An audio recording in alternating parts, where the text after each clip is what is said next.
So when we did the event in November, there was a lot of requests around that anti-racism resource center that had yet to be fully opened, and a lot of folks were saying that, given the tensions that we're seeing, given this kind of like unrest and this discomfort around, like you said, Syrian refugees coming to Canada, we need a center where people can come and talk about these experiences. There's a lot of people who feel very vulnerable and afraid when they have to maybe talk to people like the police, and that's understandable given some of the histories between policing and racialized communities.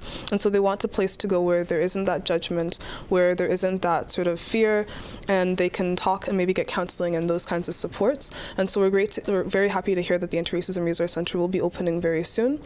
The other thing that was amazing was that at our original event, there was over 50% of the attendees were youth. These were young people, and a lot of them were coming from their experiences in high school, talking about bullying and that experience of being called names because they're racialized, and they were requesting that there would be immediate education around that language and how that actually mimics hate crimes or can be an example of hate crimes.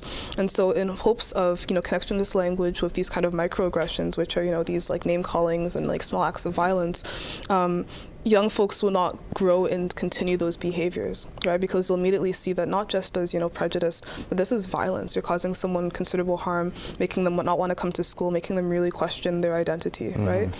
In addition to that, there was a lot of recommendations around having some kind of legal support system for people who are racialized, as I said, because they are disproportionately targeted by law enforcement. We've seen instances of that happen in Hamilton with Project Marvel, where a family in East Hamilton actually had their door kicked in, and a single mother with her autistic son and young children were handcuffed, even though it was the wrong house, right? And so these people are still looking for justice around that issue. But the fact is, these kinds of incidents happen very frequently, and racialized peoples would like a place to talk about those experiences, again, without feeling like they're going to be targeted or, made to feel uncomfortable about those experiences.